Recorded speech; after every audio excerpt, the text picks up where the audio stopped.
The empath you're becoming will frighten the people who once broke you. There's a myth we're taught early on, that empathy makes you weak, that if you feel deeply, you'll be crushed by a world that doesn't. But your life has already proven the opposite. You didn't become empathic because life was gentle with you. You became empathic because it wasn't. You learned to read rooms because safety depended on it. You learned to feel others because no one felt you. You learned to stay soft in a hard world because hardness would have destroyed you. That wasn't weakness. That was intelligence. That was adaptation. That was a nervous system doing its best to survive. And now something has shifted. The empath you're becoming is not the one who overextends, overexplains, or overforgives. You're no longer bleeding empathy. You're embodying it. And that changes everything. People who once broke you were comfortable when you doubted yourself. They felt safe when you apologized for having needs. They relied on your confusion, your guilt, your longing to be chosen. But empathy with awareness is different. You see patterns now. You notice when kindness is conditional. You recognize when love comes with the quiet demand that you disappear. Your empathy hasn't vanished. It's matured. And maturity is threatening, because when you understand pain, you no longer glamorize it. When you understand trauma, you stop normalizing it. When you understand trauma, you stop normalizing it. When you understand yourself. You stop volunteering for harm. This is why some people recoil when you set boundaries calmly. This is why your silence feels louder than your old explanations. This is why your presence feels unsettling to those who benefited from your self-abandonment. You're no longer trying to be understood by people committed to misunderstanding you.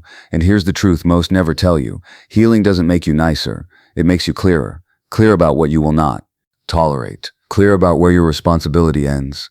Clear about the difference between compassion and self-erasure. You can feel deeply and say no. You can understand someone's wounds and refuse to be their battlefield. You can hold empathy without surrendering your dignity. That balance, that integration is what changes the power dynamic. The people who once broke you didn't fear your sensitivity. They feared the day you would stop turning it against yourself. And that day is here.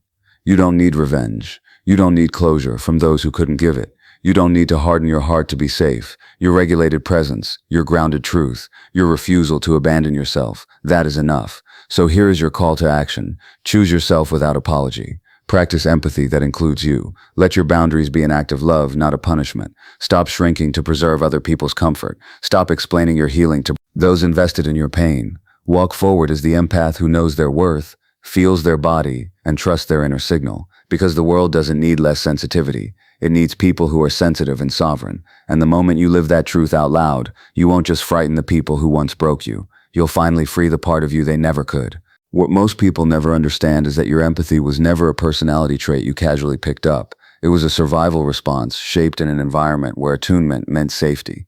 Long before you had language for it, your body learned to scan, to sense shifts in tone, to detect emotional weather before it turned into a storm. This wasn't intuition gifted by chance. It was a nervous system trained under pressure.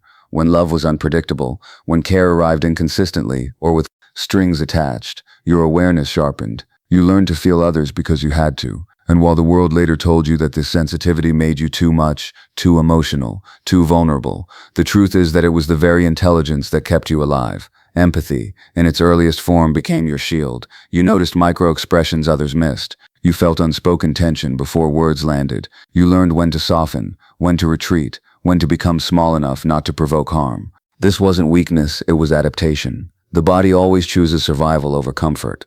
And your system chose awareness. But adaptation comes at a cost. When a child must become emotionally fluent too early, they often mistake responsibility for connection. They learn to regulate others instead of being regulated. They grow skilled at soothing discomfort that was never theirs to carry. Over time, this creates a subtle but profound distortion. Empathy turns outward, but not inward. You become exquisitely tuned to others while remaining disconnected from your own needs. You sense pain everywhere except in yourself. You excuse harm because you understand its origins. You confuse compassion with endurance. And slowly, without realizing it, you begin to disappear inside your own goodness. This is the empath people once knew. The one who stayed, who tried harder, who explained themselves endlessly, who believed that if they could just be more patient, more loving, more understanding, the wound would finally close.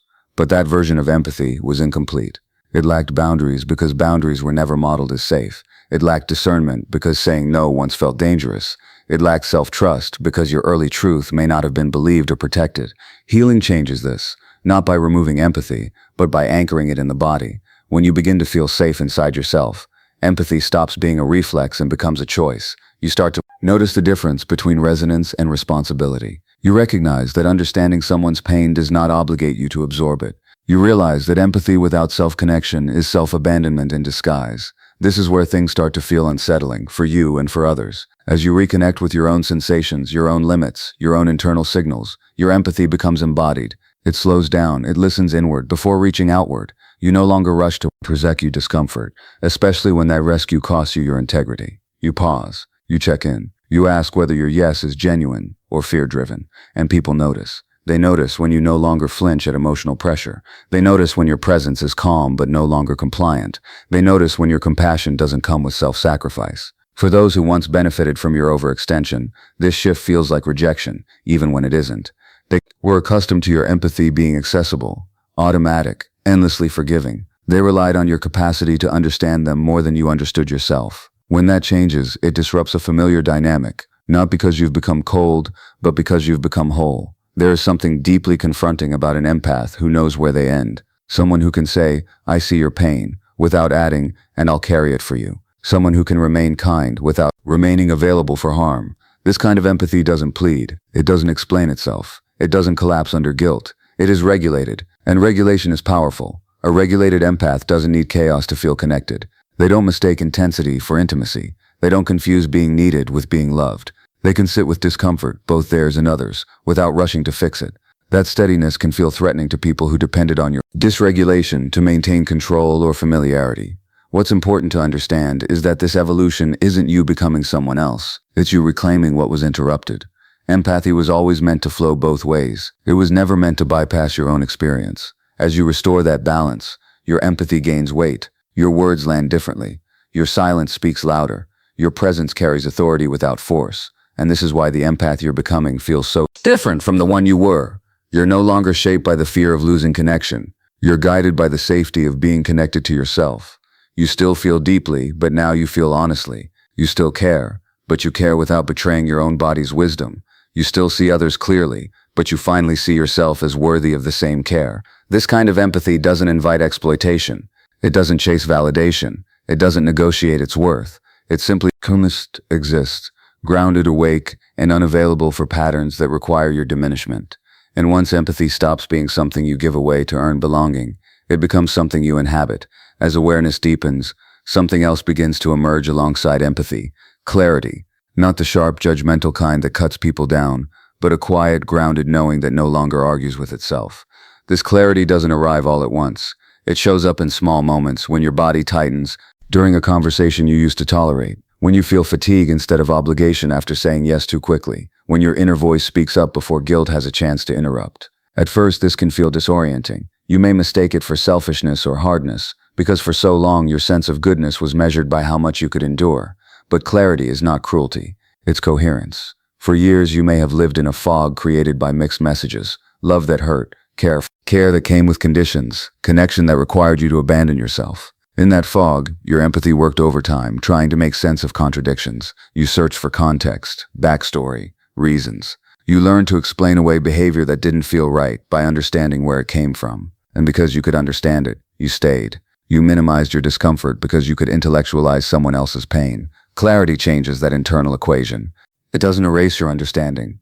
It reorganizes it. You still see the why, but you also see the impact. You still recognize the wound, but you no longer confuse it with permission. You begin to hold two truths at once: that someone may be hurting, and that their hurt does not get to harm you.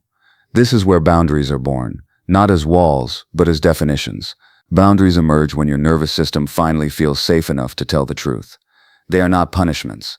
They're not punishments. They are information. They say, this is where I end. And for the first time, you trust yourself enough to listen. What often surprises people is how uncomfortable this phase can be. Clarity disrupts familiarity. It exposes patterns that once felt normal. You may look back on relationships, roles, or identities and realize they were built around your silence. That realization can bring grief, not just for what happened, but for how long you adapted to it. There is a particular sadness in recognizing how much of yourself you edited to stay connected. And yet with that sadness comes relief, because clarity simplifies what empathy once complicated.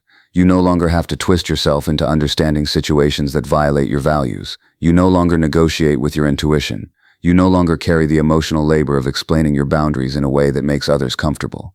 You start to recognize when conversations go in circles, not because you're unclear, but because the other person doesn't want to hear the answer. This is often the point where relationships shift or end, not because you've become unreasonable, but because the dynamic depended on your lack of clarity. When you stop over-explaining, some people feel accused. When you stop justifying your limits, some people feel rejected. When you stop absorbing responsibility that isn't yours, some people feel exposed. Clarity has a way of illuminating imbalance. People who were used to accessing you without consent may frame your boundaries as distance. People who relied on your emotional availability may call you cold. People who benefited from your confusion may say you've changed. And in a way, they're right. You have. But the change is not a loss of empathy. It's the end of self-betrayal. What's difficult is that clarity doesn't always feel empowering at first. Sometimes it feels lonely. When you stop participating in familiar dysfunction, you may find yourself standing alone in your truth. Old strategies no longer work, but new ones haven't fully formed yet. This in-between space can feel destabilizing. Your system is learning a new language, one where safety doesn't require performance, and connection doesn't demand self-erasure. During this phase, guilt often tries to reassert control. It asks whether you're being too rigid, too sensitive, too much. It reminds you of all the times you were praised for being understanding, flexible, accommodating. It suggests that clarity will cost you love. But guilt is just an old survival signal, echoing from a time when belonging depended on compliance. It doesn't mean you're wrong. It means you're doing something new. As clarity settles in, your responses change. You speak more slowly. You choose fewer words. You feel less urgency to convince. You become more comfortable with disappointment, yours and others. You realize that realization, your boundaries stop shaking. This steadiness can be deeply unsettling to those who expect you to bend. They may test you, push against the edges, look for the old openings where you used to fold. Not always consciously. Often it's an unconscious attempt to restore balance as they knew it. But you feel the difference now. Your body recognizes when something is off. Your clarity doesn't argue. It observes. You also begin to notice how much energy clarity gives back to you. The energy once spent managing reactions, anticipating needs, smoothing tensions, is now available for your own life. You feel less drained after interactions. You recover faster. You begin to experience peace not as absence, but as alignment. This is when you understand that clarity is not a threat to connection. It's a filter. It allows relationships rooted in mutual respect to deepen, while those built on imbalance quietly fall away. And perhaps most importantly, clarity reconnects you to choice. You no longer act from fear of abandonment. You act from self-respect. You no longer stay because you understand. You stay because you want to. You no longer say yes to prove your goodness. You say yes when it feels true in your body. This is the clarity that changes how you move through the world. Not loudly, not dramatically, but unmistakably. As regulation takes root, your presence begins to change in ways that are subtle, but unmistakable. You're no longer living at the edge of your nervous system, bracing for impact, scanning for approval, or preparing to explain yourself before anyone asks. There is a steadiness now, a groundedness that doesn't need to announce itself. You speak from a place that isn't rushed. You listen without disappearing. You respond instead of react. And this is where things begin to feel unfamiliar to those who knew you before. A regulated presence doesn't feed on chaos. It doesn't escalate to feel alive. It doesn't mistake intensity for intimacy. When you are regulated, you are no longer pulled into emotional gravity that doesn't belong to you. You can sit in silence without filling it. You can tolerate tension without resolving it prematurely. You can witness discomfort without trying to fix it.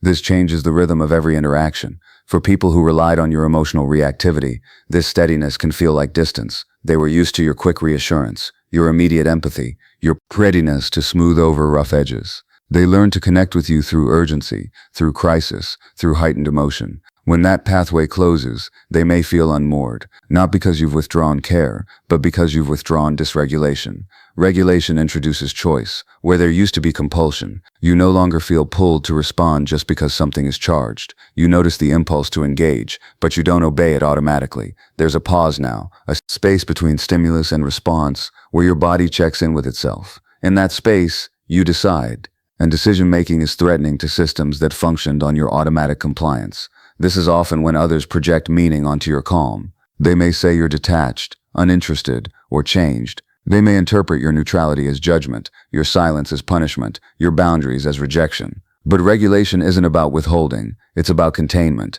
You are holding yourself rather than asking others to do it for you. And when you stop outsourcing your regulation, you stop inviting others to cross your limits. A regulated empath doesn't need to prove their care. They don't overgive to compensate for guilt. They don't chase repair when they haven't caused harm. They trust that what is meant for them will meet them without force. This trust is not naive. It's earned. It comes from learning that survival no longer depends on pleasing, holding yourself, rather than asking others to do it for you. And when you stop outsourcing your regulation, you stop inviting others to cross your limits. A regulated empath doesn't need to prove their care. They don't overgive to compensate for guilt. They don't chase repair when they haven't caused harm. They trust that what is meant for them will meet them without force. This trust is not naive. It's earned. It comes from learning that survival no longer depends on pleasing or performing. There is also a shift in how conflict is experienced. When you're unregulated, conflict feels like a threat to connection, to identity, to safety. It activates old fears of abandonment or punishment. But regulation allows you to stay present without collapsing. You can tolerate disagreement without self-erasure. You can hear criticism without internalizing it as truth. You can acknowledge another's feelings without surrendering your own. This capacity unsettles people who are performing. There is also a shift in how conflict is experienced. When you're unregulated, conflict feels like a threat to connection, to identity, to safety. It activates old fears of abandonment or punishment. But regulation allows you to stay present without collapsing. You can tolerate disagreement without self-erasure. You can hear criticism without internalizing it as truth. You can acknowledge another's feelings without surrendering your own. This capacity unsettles people who expect you to fold. They may push harder, escalate, or dramatize in an attempt to pull you back into familiar dynamics. Not always intentionally. Often it's a reflex, born from their own dysregulation. But you feel the difference now. Your body doesn't rise to meet the chaos. It stays where it is. And that refusal to escalate is powerful. Regulated presence also changes the kind of empathy you offer. It's no longer fused or entangled. You don't merge with others' emotions. You don't confuse understanding with agreement. You can hold compassion without losing perspective. This allows you to see behavior clearly, without the fog of over-identification. You recognize when someone's pain is being used as a shield against accountability. You notice when vulnerability becomes a way to avoid change. This clarity doesn't harden you. It softens you in a different way. You become less defensive, less reactive, less invested in controlling outcomes. You don't need to win arguments or secure reassurance. You're not trying to be seen a certain way. Your sense of self is no longer up for negotiation in every interaction. That internal stability is what others feel when they say you're different. There is also a deep grief that can accompany this phase. When you become regulated, you realize how much of your past connection was built on your dysregulation. You see how often you were chosen for your availability, not your authenticity. You recognize how many relationships were sustained by your nervous system being on high alert. That recognition can be painful. It can feel like waking up from a long dream and noticing who is no longer beside you. But regulation doesn't isolate you. It refines your connections. It draws in people who can meet you without urgency, without manipulation, without drama. It allows intimacy to form slowly, safely, and mutually. You begin to experience connection as nourishing rather than depleting. You feel less need to recover from interactions. You start to trust that peace is not boredom and calm is not emptiness. Perhaps the most radical aspect of a regulated presence is that it cannot be rushed. You don't make decisions under pressure. You don't respond to emotional ultimatums. You don't confuse someone else's urgency with your responsibility. This pacing can feel frustrating to those who are used to immediate access to you. They may interpret your slowness as resistance, but what it really reflects is respect for yourself and for the process. As regulation becomes your baseline, your body becomes your authority. You trust the signals it sends. You listen when something feels off. You honor fatigue instead of overriding it. You notice when joy arises without bracing for loss. This embodied trust changes how you inhabit space. You take up room without apology. You leave situations that don't feel right without explanation.